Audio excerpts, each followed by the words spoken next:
Sport irakina uyu munsi ku isaha saa 12 zuzuye cyane ikipe ya Al-Hilal bose bambara ubururu hari ababyise ngo ni umukino rwose ngo abantu baziranye ngo buriye ngo Al-Hilal na Rayon Sport ngo kuva Al-Hilal igereye mu Rwanda ngo ikipe babanye neza kurusha izindi ni Rayon Sport nibyo basiri twabanye neza bansinda bine se umubano mwiza wa bine wavuye umuvugizi rukumbu usigaye mu irushanwa ninde nose singe sigaye umuvugizi umwe mu irushanwa hari inshuti yanjye yavugiraga ikipe imwe mu itsinda rya mbere isezererwa ari iya gatatu arangije abarimutse ngo agiye kuri Simba ikipe yose ashyigikira sigara none na Simba yatashye uwo amahirwe asigaranye namwe gusa naze kuri Reyo namubonye kuri status yarimo arandika ati nshobozwa byose na Kristo Mimbaraga arongera ati nangwana uramuzonze ibitoroshye Imana izabyoroshye yagiye muri Bible ubu ngubu ari slide ya gatatu ngo hahirwa ababi bababaye ngo bazasarura bishimye agahinda karakanyagwa ko numva bikomeye slide ya kane arimo arabwira abantu ngo musome amaganya ya Yeremiya arabafasha cyabasiri n'igitanga izi turoro uhaye koko uhaye Jangwa na Vici ntabwo ari we ndi kuvuga aha niwe wigeze umuvuga mu izina nta muntu nigeze mvuga mu izina ni umuvugizi wa Simba yewe nabonye yambara jezi ya Simba Jangwa ni nimugoroba yifanira Simba none ibyo avuga nibyo koko nane Jangwa nabarimo kuvuga nyine ndavuga ni nibyo koko irahisemo kujya kuri Simba kugira arebe ko Jangwa nimugoroba yari yambaye jezi ya Simba akiyijyaho yayiseseze none uyu munsi uramwifuriza kujya kuri Al-Hilal oya aze kuri Reyo ahubwo oya ntayizitaye oya nahijyeho nyine yarimo avanga aze kuri Reyo ngo najya kuri Al-Hilal ngiratsinda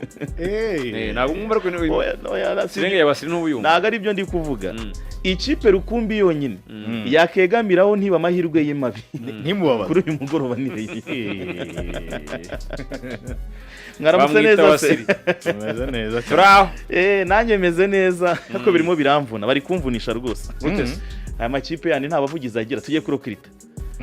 Gor Mahia yambara icyatsi n'umweru Shishitabu na Ferwafa ni muhamagara Minani Hemedi nkeneye abantu tuzajya duhangana kugira ngo ubone umuganire nkeneye abantu tuganira ese muzajya muntumira amaradiyo yose nayazenguruka nkayamara mwimvunisha niwe muvugizi wenyine usigaye mfite izindi nshingano nyinshi ibaze nko kuva mu gitondo radio ziri Musanze zampamagaye iza Nyagatare zampamagaye izo mu majyepfo zampamagaye mu burengerazuba mu burasirazuba mu majyaru hano hose barimo barampamagara wabuze umwanya wabaye mukeya YouTube channel nayo sinakubwira kandi ubwo mfite akazi ko gupostingira Reyo mfite akazi ko kuvugira Reyo icyo bintu ndabivamo Gor Mahia mwangaje Minani Hemedi nkeneye abantu tuzajya duhangana nkeneye ko Jamusi ihite akazi cuma Vandana nkeneye ko ikipe ya Al-Hilal ihite akazi Jangwani kuko niwe turi buzamukane ku buryo kimwe cya kabiri buri kipe yose irabifite umuvugizi ntabwo najya nzenguruka amaradiyo yose ngo nyamare nkeneye abandi bavugizi batatu mu buryo bwihuta cyangwa se zose ziyampereze nye nzivugira bite nkoresha jezi irimo amabara natandukanye zose hanyuma Jangwa tubwire rero Jangwani kandi nanjye ngo Jangwani nabyo nta kibazo nuko wari umaze kumuvuga samahane nta kibazo wasiri tubwire koko tuvugishije ukuri mufite ubushobozi bugera muri kimwe cya kabiri cya Cecafa Kagame Cup dufite slogan ivuga ngo ni ubu ngubu cyangwa ntibizigera biba it's now or never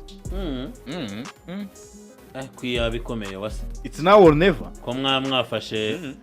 ndongera mbisubiremo it's now or never ni ubu ngubu cyangwa ntabwo bizigera bibaho ariko ni kumwe namwe nibwo bwa mbere kuva 2021 kuva nakinjira mu ikipe ya Rayon Sport nayinjiye mu bwa mbere 2021 nibwo bwa mbere nongeye kubona ikipe ikomeye byo ku rwego rwo hejuru hari Rayon Sport zagiye zinyuzamo ukabona zifite karite z'abakinnyi ariko ukabona ziri limited cyane ni nka batanu bari mu kibuga ariko nujya kureba benshi yabo benshi ntabwo iri buze kuba ifite karite nka zaze ziri mu kibuga na ya 10 nimwe ukabona hari post ubona wakongeramo imbaraga dufate nk'urugero Rayon Sport ya mbere hari ingingo yatoje muri sezo ya 2022-2023 buri iriya Rayon Sport yari ikomeye Rayon Sport ifite Ojera Rayon Sport ifite Ruvumbu Rayon Sport ifite Onana Rayon Sport ifite Mitima Izake ifite Rwatubyaye Abdul hanyuma ukagira na Youssef Labar ushinzwe koza amaso y'abantu we ntabwo yarashinzwe gukina umupira w'amaguru abandi utanga resulta Onana agenda ubikore byose numara kubirangiza ndaza nshimisha abakunzi b'ikipe ya Rayon Sport iyo Rayon Sport urayirebaga ukabona ifite nka element 5 zikora ikinyuranyo ariko ukibaza ngo what if uyu mubiteri wacu bitwa Onana navunika bizagenda gute what if navunika bizagenda gute iyo ni Rayon Sport imwe tuze kuri Rayon Sport ya sezo ya 2024-2025 iriya Rayon Sport yari ikomeye Rayon Sport ifite umukinnyi nka Fornganye ukagira Rayon Sport ifite umukinnyi witwa Muhire Kevaro umaze kuri coding assist 13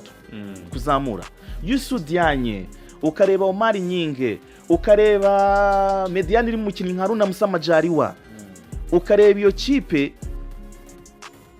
ifite wings zimeze nk'izo yari ifite zirimo umuntu witwa Zizbazana kizwa cyero na Iragwa Hajuri uri muri prime time yiwe ukareba gatatu iri umukinnyi witwa Bugingo Hakim ukareba Serumogo hari Oman ukuntu yari ameze icyo gihe iriya nayo yari Rayon Sport ikomeye ariko ntago zagereranywa n'iyi Rayon Sport ngewe ndimo ndabona nabanye nayo muri camp ndaza ndabibabwira hari abantu bamwe kubera ko batari bakayibonye bagira ngo nibya bikabyo bya Wasiri ariko n'ubwa mbere nabonye Rayon Sport aho yagiye ku isoko ukajya wibaza ngo ese ko bose mbona ari beza biraza kugenda gute dufate nk'urugero hera mu izamu ninde muzamu uri kuri ubu butaka bw'u Rwanda muri Cecafa ubonye umeze nk'Idande Junior ntabwo yafesinzwe kenshi ntabwo yigeze abona amashoti menshi ariko buri gihe uwagerageje kumuhamagara yamwitabye Karabe mwibuke umunota wa 23 Odiambo w'ikipe ya Taska hari abantu babona Taska twarasinze igitego kimwe kuza bakagira ngo si ikipe yari ikomeye ni ikipe yanatwatatse cyane aho hana bavuga yuko rwose ngo mutarahura ngo na test ya nyayo ndaza kubigeraho nabyo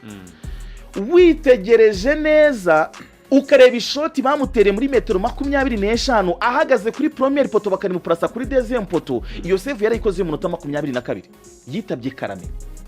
nta zindi ncuro twaye twamubona ariko no muri set pieces zose ahantu Rayon Sport yaguye sezishize hose ari kugerageza gusavinga ikipe ya Rayon Sport uwo n'umuzamu Dande Junior kuri save yakoze kuri Taska uburiyo bwenge bw'umwataka abantu bazasubiremo ira save umwataka yari yamaze kwibona ko naramuka muteye bigendanye n'uburyo abadefenseri bari bamukingirije reflex atayikora ngo agarure umupira kuri deuxième pot ariko uburyo yagendanye na muvoma z'umwataka ubundi ira save iri muri save zishobora kuzarangira irushanwa nukuvuga ngo witegereje igitego ishoto Diambo yamuteye rirasa neza n'igitego cya kabiri ikipe ya Gor Mahia yatsinze ikipe ya APR ariko Dande Junior iyo save yarayikoze uwo n'umuzamu wa Rayon Sport kabiri reka twinjire muri defense ya Rayon Sport buriya akazi ka defense bijya bigora kugapima biragoye sindi buze no kwitindaho cyane ariko uyu munsi nibwo muri buze kuva muri stade mubona uburemere bwa defense y'ikipe ya Rayon Sport kugapima biroroshye ariko ntagira inshinzwe igitego kuva yatangira finish nyine uzarebe n'abatanga Ballon d'Or uzarebe n'aba defense nziza urayishimira nyine baravuga ngo iriya kipe yari ifite defense nziza ariko biragora ko ushobora kubona nk'uwo mu defense usibye nka Fabio Cannavaro barebye ibintu byose byananiranye 2006 bahita bamukubita Ballon d'Or ariko ubundi gupima akazi k'aba defenseri usibye ko babibarira muri clean sheet gusa ntekereza ko turi muri defense nziza ziri muri irushanwa twebwe na Al-Hilal turi mu makipe afite clean sheet kuri match zose yakinnye hanyuma winjiye muri mediane y'ikipe ya Rayon Sport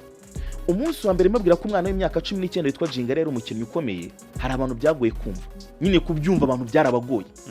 ariko uyu munsi kuri match ebyiri zonyine amaze gukina ntago fitness iragera ku rwego Rayon Sport ibyifuzaho kuko yaje director itajya mu irushanwa turacyari muri pre-season ageze ku kigero cye cya 60% ariko uze kwitegereza iminota ari guhereza ikipe ya Rayon Sport nibyo ari marayikoramo nekereza ko umuntu wese umaze kura match z'ikipe ya Rayon Sport nta mpamvu yo gushidikanya ku muntu witwa Ibrahim Jingale hakaza rero ikimashini umukozi w'abantu bose tupwisa ashoboye byose Muderi Akbar nari nzi ko ari umukinnyi ukomeye ariko nari nzi ko umunsi azaterekaho umwambaro w'ubururu n'umweru ushobora kuzamuremerera hako nagize ngo asanzwe ayikinira wagira ngo rero muri academy ya Rayon Sport Muderi wagira ngo rero muri academy ya Rayon Sport Nepo yarambwiraga ati Muderi n'umukinnyi ukomeye nanjye nari muza akinira ikipe ya Message Dongozi numvaga ko n'umukinnyi yo muri middle class ushobora kuva muri Gasogi akaba yajya muri AS Kigali ushobora kuva muri Gasogi wenda polisi yamugirira icyizere akaba yagenda akayikinira middle class ariko natungwe n'uburyo ari kuderivaringa byo kuri level yo hejuru wagira ngo asanzwe akinira ikipe ya Rayon Sport wagira ngo umukinnyi mushya oya mental uramuhungu araremereye kuko ngenda byibuka nkiba nepfiriya gato kenshi twaraganira hafi ya hano nkiba kwa Kenisi twaraganiraga kenshi buriya nkamwumva ibitekerezo akora aho wavuye atajya uhavuga nta kibazo nta kibazo rwose ntacyo bitwara n'ababyeyi kutahabanye neza rwose narico naringiye kongeraho cyari kunteze umugabo w'imfura w'umusportif cyane dusuze na Kenisi buriya Kenisi abakinnyi be yabateguraga mental cyane nk'indwanyi ariko umukinnyi bitamusabaga ibintu byinshi ubwe yabaga yakira inshingano mbere ni Mudera Kibali uyu musore ubundi ajya mu ikipe y'igihugu y'u Burundi ahamagarwa nibwo abantu babo bundi babonaga ko bashaka kuba bamuremereje cyangwa se bamukoreje umutwaro umuremereye ariko uyu musore uburyo yagiye ku mwanya adasanzwe amenyereye kuri 2 na 3 umutoza akamuha byose Mudera Kibali burani wa hano nahise mutinye rero we yarakubwiraga ati ngewe nta ekipe nagirira ubwo burani nawe wateguraga abagenzi be b'abakinnyi bagiye gukiniza match nini ABAREYO yarabicazaga akabanyuramo ababwira ati babjwe match turayishobora nta gikomeye kirimo ntekereza ko ari nayo mpamvu yatanze pass yavuye mu gitego cy'intu ntekereza ko ari nayo mpamvu Kenisi rero amuhaye brassard nje nkimubona mu myitozo ya mbere y'ikipe ya Rayon Sport n'umuntu waje atavuga acecetse agikina match ya mbere namubonyeho ya Jamus nese mvuga ngo uyu muntu ni umukinnyi w'ikipe ya Rayon Sport bidasubirwaho byarenze noneho yarenze kuba umukinnyi ukontribuwa mu gufasha Rayon Sport mu gukina imipira yatangiye no gutanga assist kuri match ya Taska duheruka gukina niwe wayitanze ya débloquer situation nitugera kuri linye y'imbere nureba umupira umuntu witwa Elite atarimo arakina n'abantu babajije abantu babajije ngo leta tungo arahari kuko ngo bigeze ngo hari ibihuha byaje bivuga ko ngo agiye kugenda ngo ibintu nk'ibyo ngibyo agenda he ko match tugomba kumugurishiriza hari ingi mugiye kumugurisha uwo mwanya se yego nta muntu muri Rayon Sport utagurishwa nanjye ari Hilal nishaka irangura ibyo birakomeye oya tanga amakuru Elite atarahari Elite nta nubwo ahari gusa ahubwo arahari cyane nta kipe zimwifuza hanze karima nkanga ziramutse zinahari Elite atafite misiyo yo kubanza gusoza Cecafa hano ziramutse zinahari kandi nanagenda nta mukinnyi wa Rayon Sport ugenda gukora test azagenda Rayon Sport yamaze kubona amafaranga tunofficialize ko umukinnyi amaze kugurishwa ariko sofa mufite gahunda yo kumugurisha sofa ubu none turi kuvugana tuve mu rwenya n'ibindi sofa nta offer nimwe Rayon Sport ifite umuntu witwa Elite n'umukinnyi uri muri camp ya Rayon Sport witeguye iyi Cecafa nandi marushanwa ari buze gukurikira nta offer nimwe rwose uyu mukinnyi iyi match arahari match aheruka gukina na Al-Hilal yanyuraga ku ruhande ruriho ruzo guess what niwe mukinnyi ABAREYO bakunze kurusha abandi Mukura yatsinze Al-Hilal ibitego 3 kuri 1 ibyo bitego 3 byose yatanzemo assist 2 Al-Hilal arayimenyereye kwizo ndabisubiramo umuntu yari ari kunyuraho nabonye yavuye mu biruhuko Imana ishimwe bismillah amin yagarutse Ruzoro yagarutse Neste Ruzoro sita rafiki yako wewe Nepo yagarutse urwo ruhande yarunyuzeho atanga imipira ibiri ivamo ibitego ku bitego 3 kuri 1 Mukura yatsinze ikipe ya Al-Hilal Mukura yakanzemo buri muntu wese yagarutse 3 bakubwira ko mu isezerano rya kera Imana umuntu umwe rukumbi yanyujijemo igitangaza gikomeye ubundi bavuga ko urutare nicyo kintu cya mbere kiba gikomeye urabizi urutare rurakomeye cyane sibyo no muntu ukomeye bamwita gatare urutare nyine ni ahantu hakomeye urabyumva nawe nta kintu cy'igisukika na kimwe akomeye nk'urutare uwo muntu aba akomeye ariko kugira ngo Imana ibanze yereka Abisirayeli ko ari ishobora byose yabwiye Musa ngo inyota irabishe yego fata inkoni yawe ufite iki mu ntoki inkoni kubita kuri urwo rutare yarukubiseho rimwe kabiri gatatu amazi araza ibyo ni isezerano rya kera amena ibyo ni isezerano rya kera ubwo abashaka ibyo wewe wasaba yakubwirira ibyo uvuga amena niba wafashe nge ngaragara mu mashusho yose nakubwiriza nakwigisha siyanse nakwigisha umupira n'ibindi byose hanyuma rero n'ikinyabupfura n'uburere hanyuma rero Bible yuhuza noneho nibyo turimo kuvuga ushaka kumenya ibyo byose nyine agiye mwitangiriro n'iyi mu kamisiri cyangwa kuva bitewe buri wese na Bibiliya asanzwe akoresha ari ntagatifu na Bibiliya yera nibyo ni byiza cyane turenza aho rero hari abasoma ibyo kubyizera bikabananira ukabona uku kwizera kuramunaniye uyu munsi saa moya duhurire kuri stade Amahoro ibiri kuba uyu munsi twabibara nk'ibiri kuba mu isezerano rishya ishusho neza neza ya Musa igaragarira muri eri 3 ya Musa ishusho ya Musa wa muntu ufata inkoni akabasha gutandukanya inyanja mo kabiri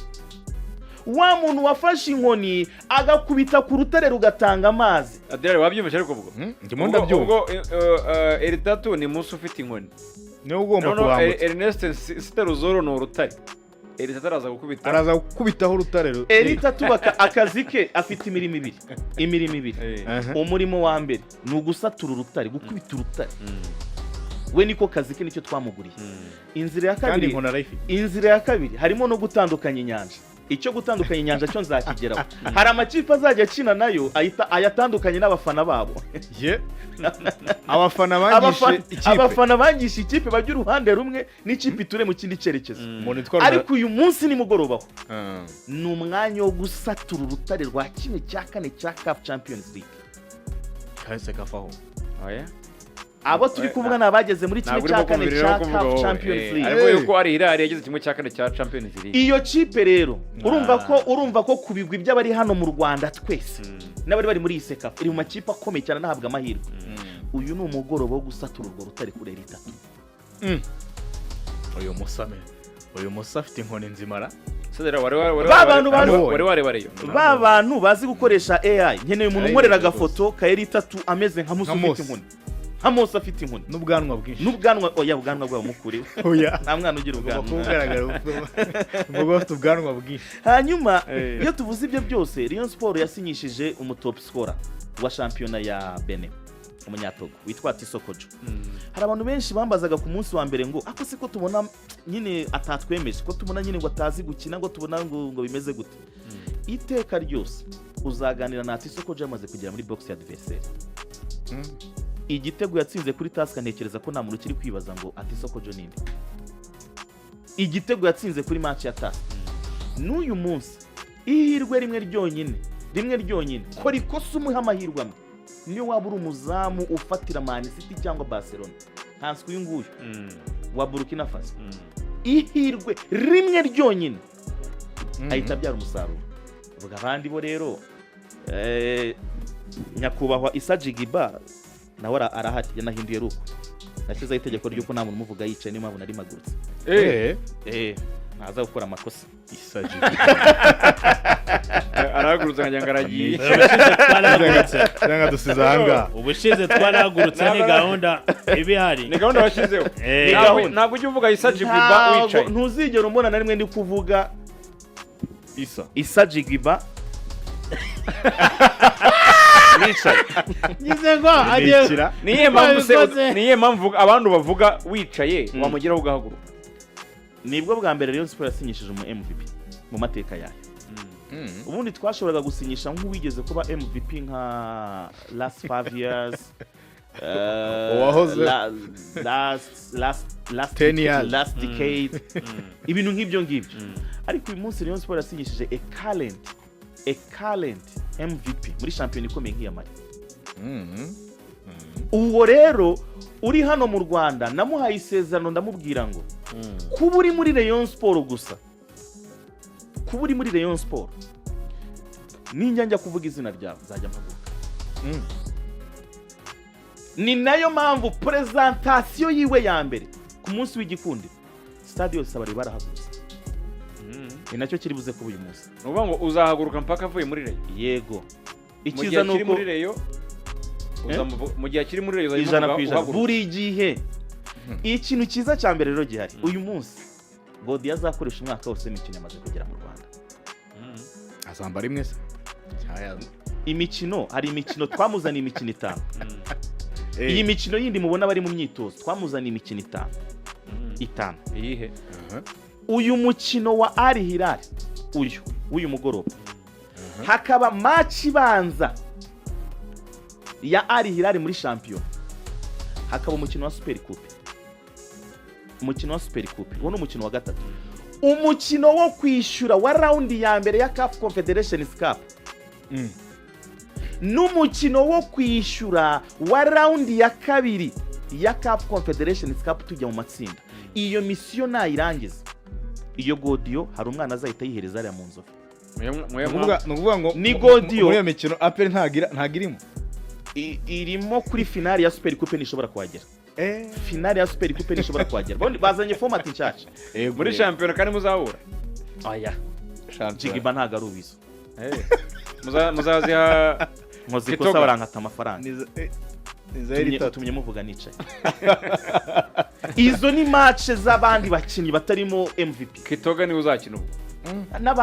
n'abandi bazaza bose bakine ba Fabio azatanga umusaza ni imikino 5 twamuzaniye uwa mbere rero agiye kuwukina uyu mugoroba 5 games only 5 games ko bikomeye match ya gatatu yo mwitsinda iyi ya Al-Hilal match ibanza muri shampiyona ya Al-Hilal finale ya Super Coupe uwo tuzahura uwo ari we wese finale ya Super Coupe na match ebyiri za round zombi za Confederations Cup izo nizo twamuzaniye iyo squad rero maze kubabwira niyo ifite akazi kuri uyu mugoroba ko kudufata ikatujyana muri kimwe cya kabiri cya Cecafa Kagame Cup #name it's now all never bwana Nepo mu bicu wasiri ibigera bivuze ariko mbabara wibutsa ABAREYO Al-Hilal ni iyi bashobora kuba ari ukuntu umuntu ngo arimo kubyibagirwa bayibagiwe nituze no kuyikerensa bibutsemo Al-Hilal ikipe ya Al-Hilal ni ikipe ikomeye ama ekipe yacu yo mu Rwanda ngira ngo arabizi yageze kwinjira bigaruka avuga ati bine twigeze kubirya ama ekipe yacu rwose yamaze kwimenyerana na ekipe mu mikino ya Cecafa abantu batakwita ekipe ntoya kuko imikino yabo yombi bayitwayemo neza niyo mpamvu tuvuga ngo ni ekipe izigamye ibitego 6 nyuma yo kunyagira ekipe ya KVZ ibitego 4 nyuma yo gutsinda ibitego 2 ku ikipe ya Taska ni ekipe nayo itegereje kureba ko yabona resultat zayo nziza urumva ikipe rero yatsinze Al-Hilal yagiye izitsinda cyane ikiri kubwira ni ekipe yagiye ishyiramo abakinnyi batandukanye nimero 7 yambarwaga niyo musore igira umugisha twayibonanye umusore twa Samura ni umusore w'umuhanga cyane ari mu batsinze ibitego kuri KVZ ni imwe murerema abantu bari guhanga amaso cyane nyuma yo kubona abakuribari ndetse n'abasore bagira umugisha bagitwaramo neza bafite umusore witwa Tempo Tayo ni umusore wo mu Nigeria nawe uca ku rundi ruhande muri make ni impande ziza kuba zihanganye n'ikipe ya Rayon Sport